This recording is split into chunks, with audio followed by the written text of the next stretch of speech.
Welcome to Data Science in Your Pocket. Seriously, I am so incredibly excited for today's explainer because we are looking at an absolutely massive leap forward in the world of physical AI.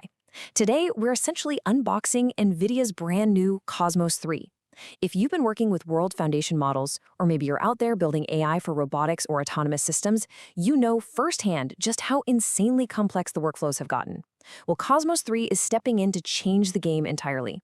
It is the first open Omni model for physical AI reasoning in action, and it is a real game changer. So, let me ask you a question, and honestly, this is probably on the mind of every single developer watching right now. Are you tired of juggling separate models for world generation, reasoning, and robot policy? Because we have all been there, right? Managing these completely disjointed pipelines, where one model predicts the environment, another one handles your text reasoning, and then a completely different architecture actually dictates the robot's physical actions. It's just a massive headache. It's inefficient, it's a pain to scale, and it introduces a ton of latency. But what if you just didn't have to juggle them anymore? Here's our mental roadmap for this explainer. Like I said, we're going to treat this like a highly anticipated product unboxing. 1, we'll meet Cosmos 3. 2, we'll dive into the omnimodal architecture. 3, capabilities and prompting. 4, Cosmos 3 model versions. And 5, diffusers and datasets. All right, Section 1, Meet Cosmos 3. Let's see exactly how this model positions itself as the ultimate all-in-one solution for developers. There's a pretty stark contrast between the old way of doing things and this new paradigm that Cosmos 3 brings to the table. Previously, if you're building physical AI, you were dealing with a fractured ecosystem. You had Cosmos Predict for world generation, Cosmos Transfer for control generation, Cosmos Reason for scene understanding, and Cosmos Policy for generating actions. It was literally like lugging around a heavy toolbox crammed full of single-purpose screwdrivers and wrenches. Cosmos 3, on the other hand, it's the ultimate Swiss Army knife. It handles all of these modalities in one single unified forward pass. Now, here is the really crucial point, and you gotta catch this. This isn't just another model that understands pixels and text tokens. Cosmos 3 actually simulates the physical world. It inherently grasps motion, causality, physics, and action. Why does this matter to us? Well, if you're training a robot arm to gently fold laundry, or if you're building a hyper-realistic simulation to test autonomous driving safety, you absolutely need a model that understands how physical objects interact in 3D space over time. It has to know that if a car hits debris, there's a physical jolt, you know? Cosmos 3 provides exactly that foundational, ground-up understanding. Moving right along to Section 2, the Omni model architecture. Let's pop the hood and see how a single model can actually process all these different real-world modalities so seamlessly. The absolute secret sauce here, it's called a mixture of transformers, or MOT architecture.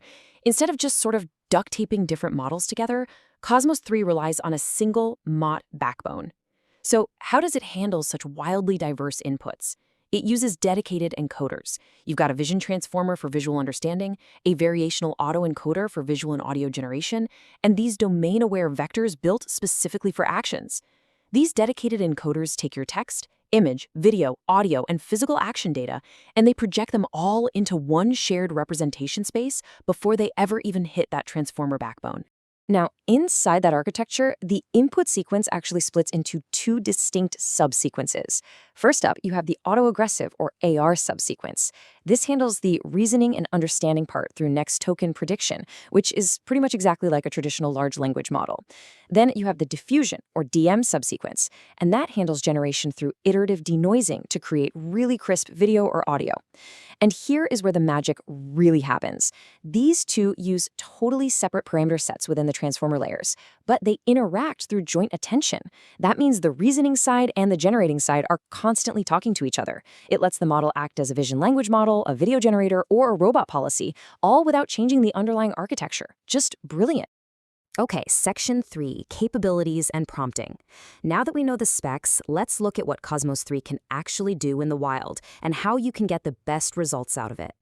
The sheer versatility of this thing is wild. By simply swapping out your input combination, you unlock entirely different applications. You give it text, an image, and a video, boom, it outputs a new video, acting as a high-fidelity video generator.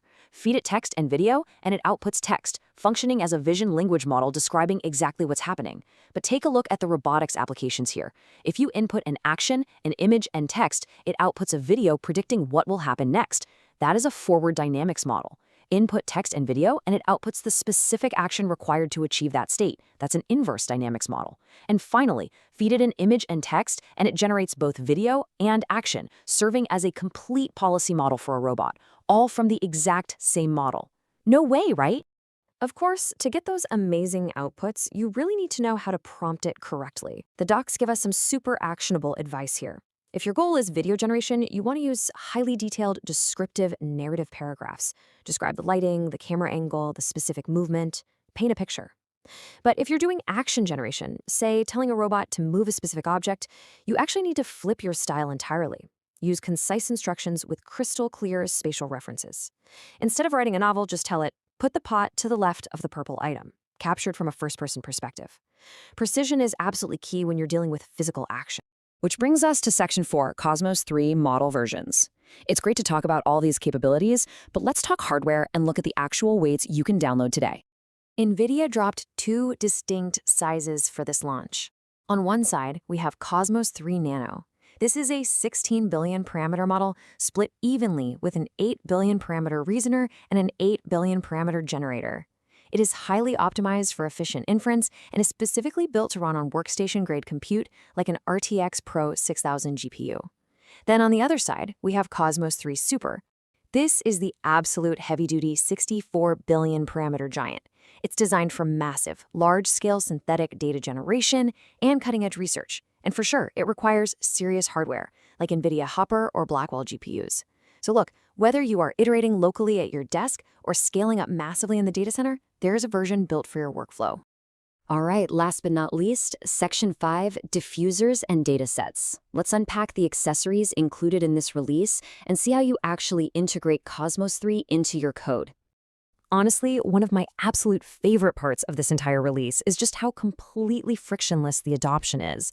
Cosmos 3 integrates directly with the Hugging Face diffusers library. You don't have to learn some bizarre, clunky new API. You just import Torch and diffusers, load up the Cosmos 3 Omni pipeline, pass it your prompt, and generate your frames. Literally, in just a few lines of Python, developers can start generating physically accurate video frames and reasoning about complex environments. It's that smooth. But Nvidia didn't just toss the models over the fence and call it a day. No way.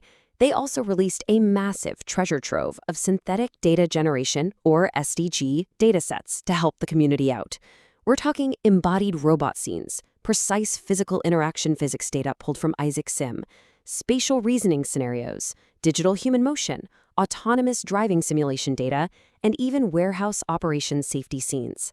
These are incredibly premium datasets, and they're available right now on Hugging Face to help you train and evaluate your own physical AI applications. And to really tie the whole shebang together, we have the Cosmos framework. I really want to remind all the developers watching, you aren't starting from scratch here. The Cosmos framework gives you an end-to-end repository right there on GitHub. It includes all the inference scripts, super detailed post-training guides so you can fine-tune the model on your own custom robot or environment data. And it even includes pre-built agent skills to help you quickly validate your requirements and get your dependencies sorted. They've clearly made fast, easy development a huge priority. So that brings us to the end of today's explainer, and I want to leave you with a bit of a provocative thought. We have officially moved past the era of piecing together disjointed, single-purpose AI pipelines. With Cosmos 3, you now have a single, unified model that intrinsically understands causality, physics, reasoning, and real physical action. So the question is, what new reality will you build first? I highly encourage you to head over to Hugging Face, pull down that Cosmos 3 Nano model, dig into the documentation, and just start experimenting. Thanks so much for joining me today, and happy building.